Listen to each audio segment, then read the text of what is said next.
Good morning, it's Ken Barrett, Laundromat How To. Today I'm going to go through what's in the toolbox. So, in the bottom of this I'll link to another video where I showed you just some general tools I keep in the store. Just keep in the back, just some small things if I got a small repair. If I get into something bigger, I got the tool bag that I always keep in my car. So I just want to go through some of the stuff that's in here. I haven't dug it out in a while, so some of this won't be going back in. I've just got too much. It just gets accumulated in there. And if you look in the bottom of the bag, you see there's just a mixed bag of everything in there. So, but we'll go over what we got here. So, first off, we got way too many straight screwdrivers, so that's going to get trimmed down a little bit. You want to have at least a couple of those. Everything from getting covers off, loosening things up. I had a little hacksaw blade in there. I was using it. There was something I had to cut, and I forget what it was. I didn't have a hacksaw with me, so I just picked up a blade. I just needed to get it cut out of the way, a little small pipe. These ones here, I did another video on them one other time. Rad Hose Pliers. I'll put the link down below these and where you can get them on Amazon. But they're great if you got some of the smaller washing machines, got the pump in them. They mess up, the tub's full of water. It's always going to have a little bit of water in there anyways, just around the pump and in the drain tube. But if your washer's full of water and you got to pull the pump apart just to clean it out, previous to getting these I would just had them leaking all over the floor, but picked up a couple of these. You just loosen them up a little bit, clamp them on the supply and the discharge, or the hose from the tub to the pump, and then from the pump out, and that keeps all the water from coming out. A variety of Phillips screwdrivers. Again, some of these are just the same sizes, so I'll get rid of some of those. Got a couple of pair of wire cutters. So some of these tools need to get back in my trailer so I can find them when I'm working around the house. Some wire cutters. I got some Robertson screwdrivers in here. My Canadian friends know what those are. Americans, they pop out once in a while. They're used different places around the world. I think they're mostly based in Canada. I keep them in there, just a lot of the electrical fixtures and stuff. This, if I get doing something around the house and I just got them in here, I stop by somewhere else. They'll take a Phillips, a straight, or a Robertson. The Robertson just works a lot better, so I keep, the green, red, and black in there. Got a Leatherman tool. I haven't really used that much. I'll probably just put it in the door of the car just so I got it with me. Knives, pair of scissors, little pair of Vise Grips. I haven't found I really needed a big pair. Just a little pair is handy for a lot of stuff, some rusted bolts and that. Got a few torque screwdrivers. The Allen wrenches, they come in handy once in a while. I haven't found I needed them a lot, but when you do, you don't really have an option. I got my electrical tester in here. It's been with me for a while. Might need an upgrade at some point, but just checking voltages. It'll check AC, DC, whole variety of them. So they're pretty handy to have. You don't have to have a one like that. It's a little more expensive model. You can get some of the cheaper models, but just keep in mind, you want it to work. You want to make sure it works. And whenever you're testing electrical, always make sure you test it on a known source first. So if you got a plug in the wall that there's a fan working on, test it there. Make sure your meter works.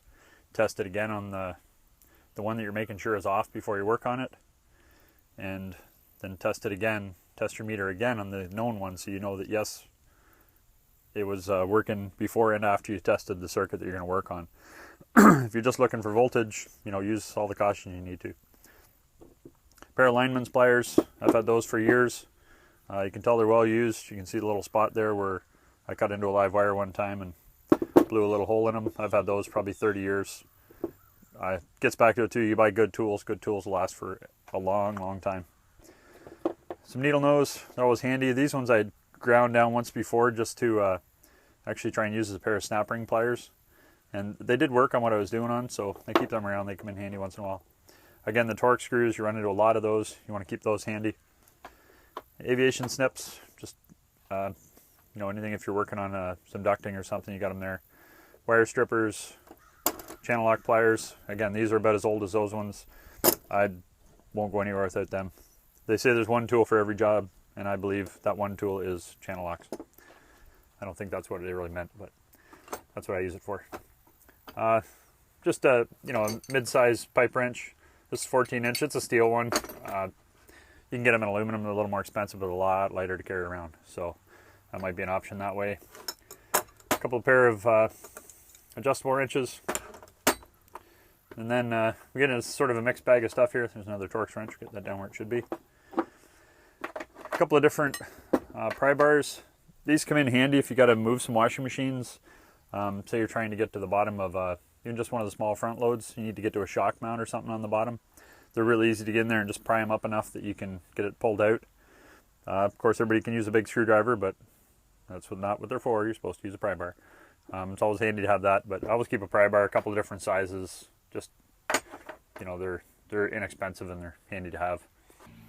All right, let's try and carry on here. Had a couple of problems with the phone, had a couple of phone calls, and right now I got an airplane flying over. But I think we're somewhere around here. Soldering iron. These can be used, some of the boards I mentioned in another video, they'll get a bit of a bad solder connection. So I keep a soldering iron and some solder handy with that. A couple of pry bars. Am I going backwards? We'll go through it anyways. A couple of pry bars. You know, sometimes you gotta pry on stuff, get the machines up out of the way. Tube cutters, cutting copper tubing. The small one's good if it's up against a wall or a pipe, something else to get in there. I keep these. I don't have the soldering stuff and all that with me because a lot of times you can just go into any of the big box stores and you just pick up one of those shark bite connectors. They're quick and easy. You know, a lot of plumbers don't use them because they are pretty pricey, but they're you know, I've used them for a while and haven't had an issue with them yet. But so you get the pipe cut, you can, you know, put a piece of that in to fix it. So this is just there in case I get a quick issue. Channel locks, pipe wrench. So I think I might be going backwards on those, but I don't want to miss anything.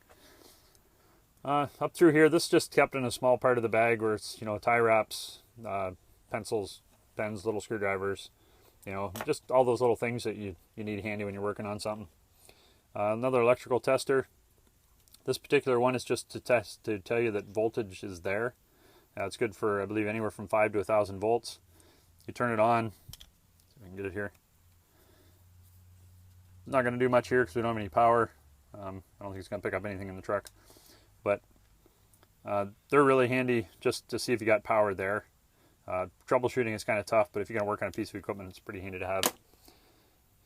And up here I got a pressure gauge. I had a concern in one of the stores. I just wasn't getting enough water pressure in one of the machines by the time I went through all the various piping. So I just bought this, put a hose connection on the end of it, and I can just thread that onto a piece of hose. And, you know, you turn the water pressure on, it'll go up and stop at whatever the maximum level was. So they're good if you get working in a new store.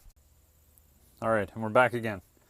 It just seems like a smooth transition. Makes me look like I know what I'm doing, but I actually had all kinds of headaches. I had too many podcasts on my phone, and there wasn't enough room for the movies, so it just kept shutting down.